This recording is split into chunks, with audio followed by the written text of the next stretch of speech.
हमने शहर को दी एक नई पहचान, हम हैं सिंघानिया बिल्डकॉन।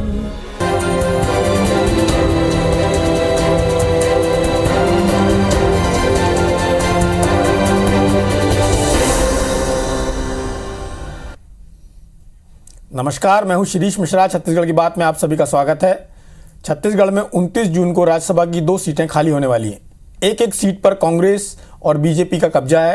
वोटों के गणित के आधार पर इस बार दोनों सीटों पर कांग्रेस की जीत तय मानी जा रही है। चुनाव में अभी वक्त है, लेकिन अभी से सत्ता और संगठन से जुड़े नेताओं के बीच सुगबुगाहट तेज है। राज्यसभा के दावेदारों को यूपी चुनाव के खत्म होने का इंतजार है। सूत्रों के मुताबिक दावेदारों की लंबी सूची है। फिलहाल इस संबंध में कांग्रेस खुलकर बोलने से बच रही है, लेकिन इतना जरूर कह रही है कि आला कमान से चर्चा के बाद नामों की घोषणा होगी। तो कौन कौन है इस बार राज्यसभा की रेस में, क्या है इसका चुनावी गणित, इस पर बात करेंगे। लेकिन पहले देखते हैं एक रिपोर्ट।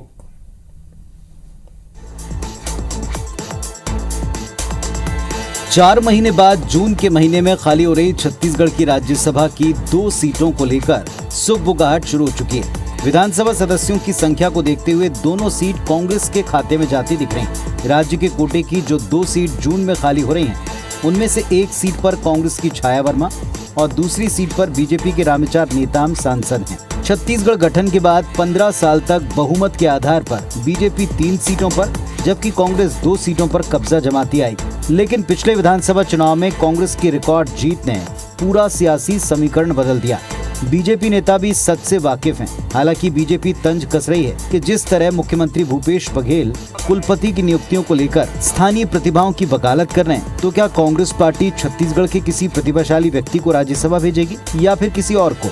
योग्यता को दरकिनार करके और छत्तीसगढ़ के लोगों का अपमान करना, ये इस सरकार का सगल बन गया है। और योग्य भी अगर इनके पास में है तो एक जाति वर्ग विशेष के लोग हैं। विधानसभा चुनाव में प्रचंड जीत का फायदा कांग्रेस को बीते राज्यसभा चुनाव में भी मिला था, जब केटीएस तुलसी और फूलो देवी नेताम निर्विरोध राज्यसभा सांसद चुने गए थे। इस बार भी कांग्रेस पार्टी को इसका लाभ मिलेगा, लेकिन इसके लिए दावेदारों की लंबी फेहरिस्त है। हालांकि सूची में सत्ता और संगठन के 2 प्रभावशाली नेताओं के नाम की चर्चाएं हैं। चर्चा इस बात की भी है कि किसी एक सीट पर आलाकमान किसी केंद्रीय नेता को उतार सकते हैं। फिलहाल इस बारे में खुलकर कोई कुछ नहीं बोल रहा, लेकिन कैबिनेट मंत्री रविंद्र चौबे का कहना है कि इस संबंध में मुख्यमंत्री भूपेश बघेल हाईकमान से चर्चा करेंगे और उम्मीद है कि छत्तीसगढ़ के लिए काम करने वालों में से किसी एक को अवसर दिया जाएगा। इसमें आदरणीय मुख्यमंत्री जी हाईकमान से चर्चा करेंगे और उम्मीद करेंगे कि छत्तीसगढ़ में भी जो राजनीति में काम करने वाले लोग हैं, वैसे हर बार कांग्रेस ने उनको अवसर दिया है, इस बार भी उनको अवसर मिलेगा। छत्तीसगढ़ में राज्यसभा सदस्य के लिए 31 विधायकों का समर्थन चाहिए।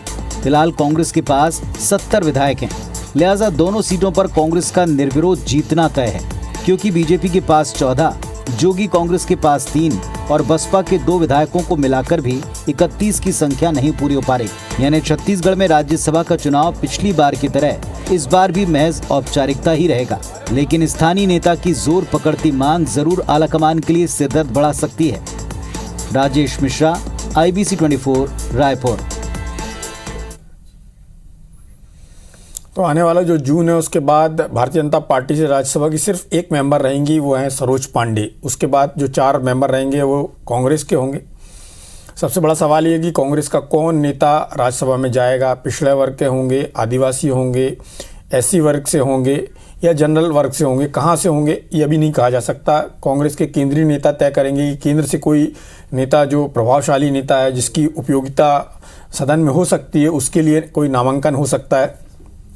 भारतीय जनता पार्टी की क्या भूमिका होगी? भारतीय जनता पार्टी लगभग नगण्य भूमिका में है, क्योंकि भारतीय जनता पार्टी के पास उतनी संख्या बल नहीं है जिसके आधार पर किसी को राज्यसभा भेजा जा सके। ऐसे में भारतीय जनता पार्टी क्या सोचती है? चूंकि भारतीय जनता पार्टी का 15 साल तक शासन रहा है और उस समय कांग्रेस भी संख्या बल के हिसाब से इतनी संख्या में थी कि उसके भी मेंबर जाते थे, लेकिन भारतीय जनता पार्टी उस स्थिति में भी नहीं है। ऐसे में भारतीय जनता पार्टी का क्या सोचना है? भारतीय जनता पार्टी के नेता रजनीश सिंह जी भी हमारे साथ हैं, जो बेलतरा से विधायक हैं, और साथ में अटल श्रीवास्तव हैं, जो पर्यटन बोर्ड के अध्यक्ष हैं, लोकसभा के उम्मीदवार रह चुके हैं बिलासपुर से। आप दोनों का बहुत बहुत स्वागत है। सबसे पहले रजनीश जी आपसे सवाल कर लिया जाए। नमस्कार। सबसे पहले रजनीश जी आपसे सवाल कर लिया जाए। चूँकि आपकी पार्टी की कोई भूमिका नहीं रहने वाली है, बावजूद इसके आपकी पार्टी क्या सोचती छत्तीसगढ़ से, या कांग्रेस का भी और कौन नेता हो सकता है जो छत्तीसगढ़ के हितों का ध्यान रख सकता है, उस पर बात कर ली जाए। आपका व्यू जानना चाहता हूँ। जी मिश्रा जी, देखिए, भारतीय जनता पार्टी की जो संख्या के आधार पर राज्यसभा का निर्वाचन है निर्धारित होता है, और उस हिसाब से देखें तो संख्या बल में हम निश्चित रूप से कम है, लेकिन इसमें हमको चुनाव लड़ना है नहीं लड़ना है और किसको लड़ाना है, हमारा शीर्ष नेतृत्व है, ये तय करेगा आने वाले समय में। जब समय आएगी तो निश्चित रूप से भारतीय जनता पार्टी अभी संख्या बल का जो आधार है उसमें हमारे सदस्य बनना मुश्किल दिख रहा है। लेकिन रही बात कांग्रेस की, तो कहते हैं, एक कहावत है मिश्रा जी कि एक अनार 100 बीमार, यहाँ तो एक अनार और लाख बीमार है, सिर्फ 100 नहीं। और हम ये भी देखते आए 2019 में जब लोकसभा चुनाव यूपी में चल रहा था, तो एक नारा इनके नेताओं के द्वारा दिया गया, लड़ सकती हूँ लड़ जाऊं। उसके बाद अभी विधानसभा में लड़की हूँ लड़ सकती हूँ, और वो दिख नहीं रहा लड़ते। तो हो सकता है उन्हीं को यहाँ से मांग आए, भारी कांग्रेसियों को और प्रदेश की जनता के भारी मांग पर उन्हीं को यहाँ से एक राज्यसभा दे दिया जाए।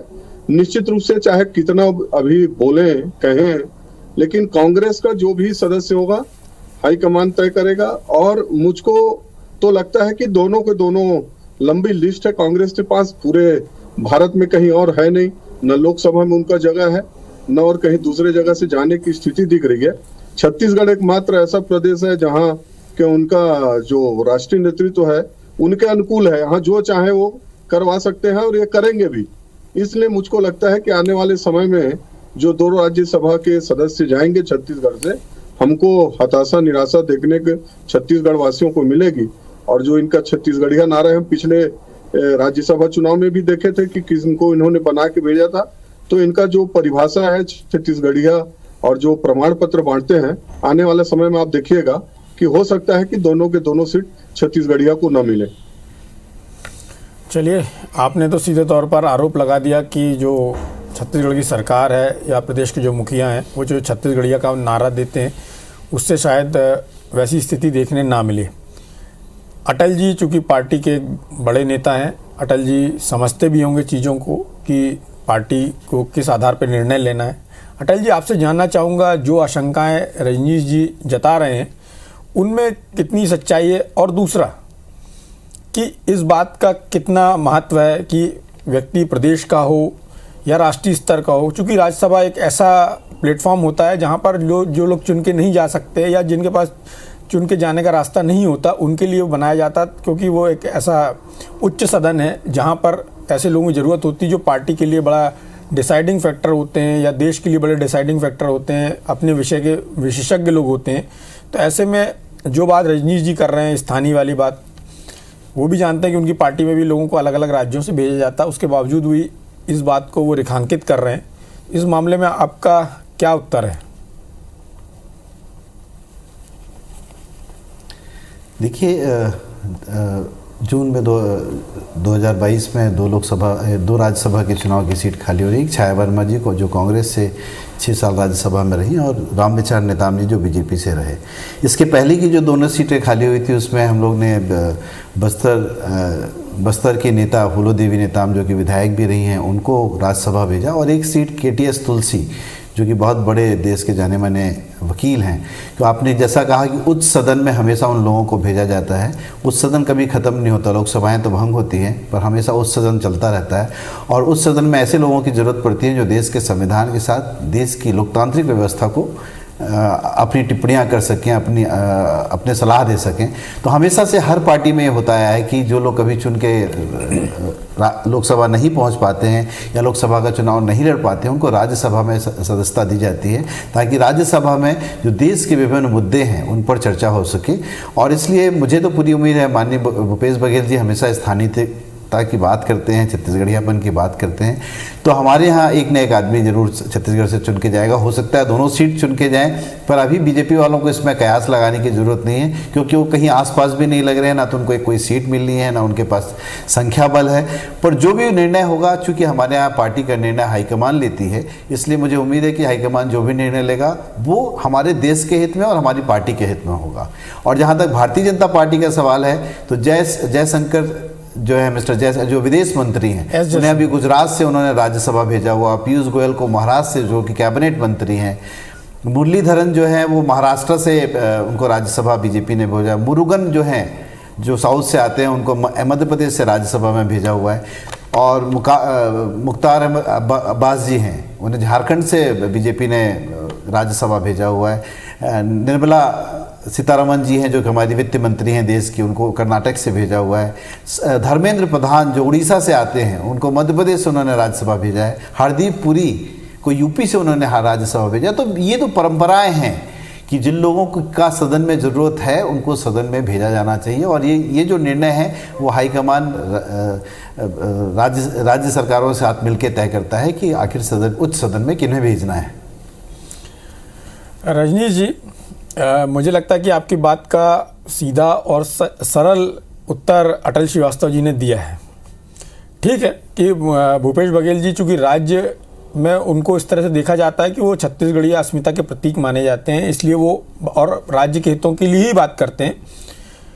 लेकिन आपकी पार्टी यदि इस तर्क के आधार पर कांग्रेस पे दबाव बनाने की कोशिश करेगी, तो जिन राज्यों में आपकी सरकार है, जैसा कि अटल जी ने पूरी फहरिस्त दिखाई कि कहाँ कहाँ से आपकी पार्टी के कौन कौन से सदस्य निर्वाचित होकर आए हैं और वो किन राज्यों को बिलोंग करते हैं, तो ऐसी स्थिति में आपका ये तर्क है वो कितनी बार या कितनी जगह सही ठहरेगा?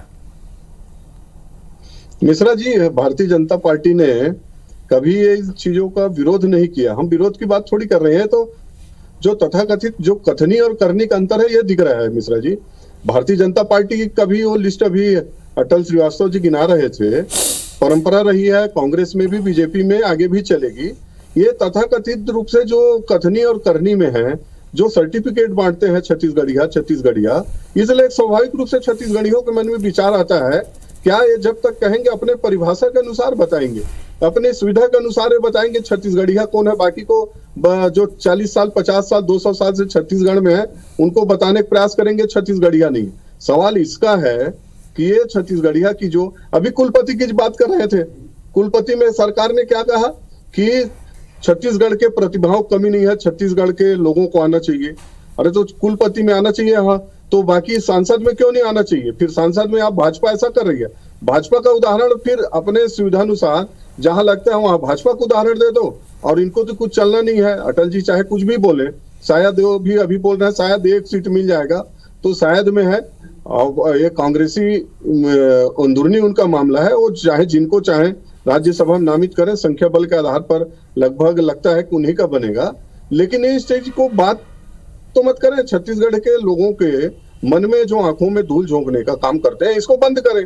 हम कहाँ मना कर रहे हैं? चलिए रजनीश जी, उनकी मर्जी है जी। रजनीश जी, आपका इशारा जिस बात की ओर है उस पर भी मैं बात करूंगा और बाद में अटल जी का भी जवाब लूंगा। रजनीश जी ने इशारा किया इस बात की ओर कि सरकार या कांग्रेस के लोग छत्तीसगढ़िया की बात करते हैं, लेकिन जब मौका आता तो उसमें भारतीय जनता पार्टी का तर्क देते हैं। रजनीश जी, एक बात आपको बताना चाहूँगा कि कुछ पद ऐसे होते हैं जो विशुद्ध रूप से राज्य के लोगों को ही मिलना चाहिए।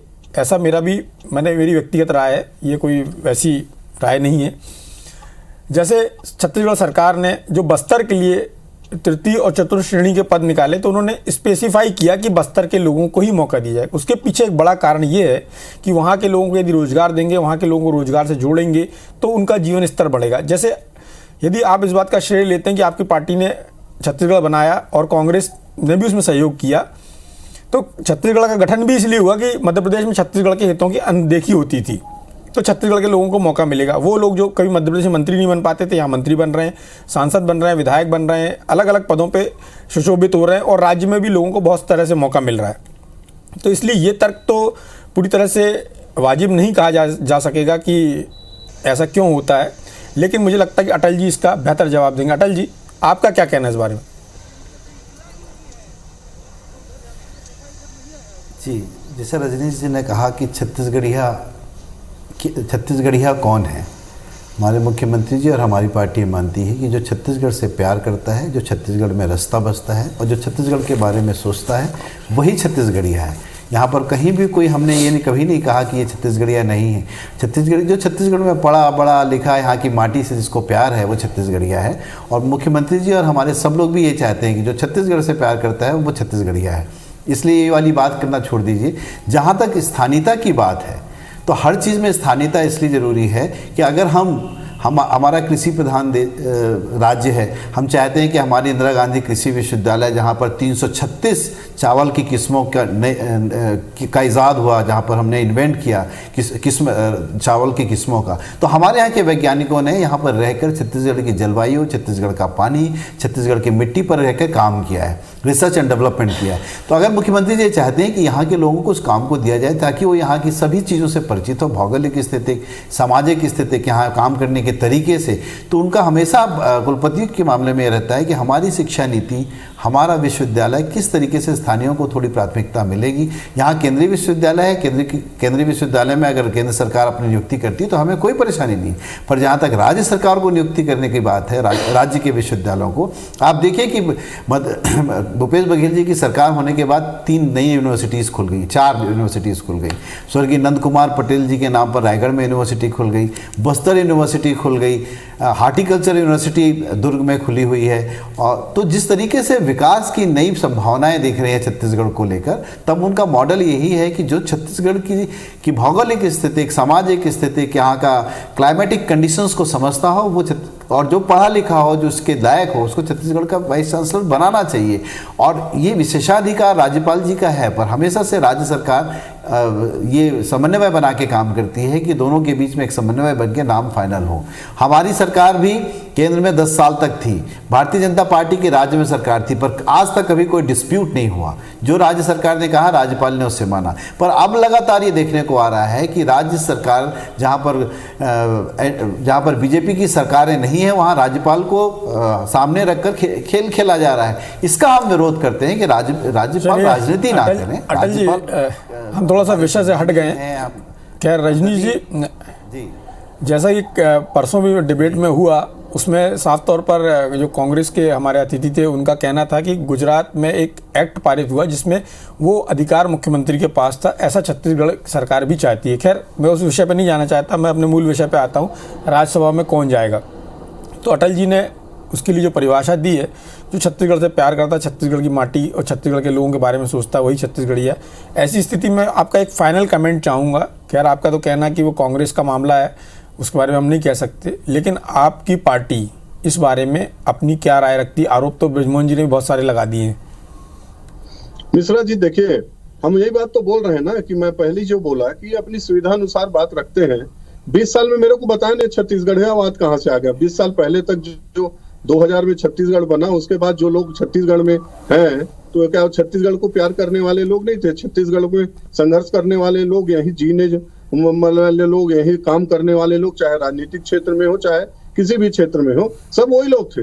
ये बात कहाँ से लेकर आए छत्तीसगढ़वाद? सिर्फ ये बताने के लिए कि हम सिर्फ छत्तीसगढ़ का, और इन विषयों पर अभी अटल जी जिन बातों को आपने खुद छत्तीसगढ़ की संस्कृति विलुप्त हो रही है, भटक के कर रहे हैं। रजनीश जी में छत्तीसगढ़ की लोक कला, छत्तीसगढ़ की संस्कृति, छत्तीसगढ़ का पहनावा लुप्त हो रहा था, जो आपने 15 सालों में किया, मैं उसकी बात कर रहा हूँ। क्यों बोलते हैं फिर उसको राष्ट्रीय परिप्रेक्ष्य में क्यों जा रहे हैं? अरे छत्तीसगढ़ियावाद का जब नारा दे रहे हैं, जब उसको पालन कर रहे हैं, तो उसको भी जाइए अपने हाईकमान से बोलिए कि हम इसी आधार पर छत्तीसगढ़ में। चलिए, अच्छी बात है कि छत्तीसगढ़ के बारे में सोचना चाहिए, हमें छत्तीसगढ़िया होकर सोचना चाहिए। राज्य के हितों के बारे में, जैसा कि अटल जी ने कहा कि यहाँ की संस्कृति, यहाँ की जो खान पान परंपराएं हैं, उनको संरक्षित करने की जरूरत है, और शायद राज्य के बनने का उद्देश्य भी यही था। लेकिन जहाँ पर योग्यता की बात है, यूनिवर्सिटी तक नहीं जाऊंगा, लेकिन राज्यसभा की जो बात चल रही है उसमें जैसा कि पार्टियों का पैमाना होता है कि उनको योग्य व्यक्तियों की जरूरत होती है, तो चाहे वो स्थानीय स्तर पर यानी छत्तीसगढ़ के स्तर पर मिलें या राष्ट्रीय स्तर के लोग हों, लेकिन वो योग्य हों, राज्य के हितों की, देश के हितों की रक्षा कर सकें। कम से कम ऐसे लोगों का चयन हो, कांग्रेस उसका प्रयास करेगी, ऐसी उम्मीद की जानी चाहिए। इस चर्चा में भाग लेने के लिए आप दोनों का बहुत बहुत धन्यवाद। नमस्कार।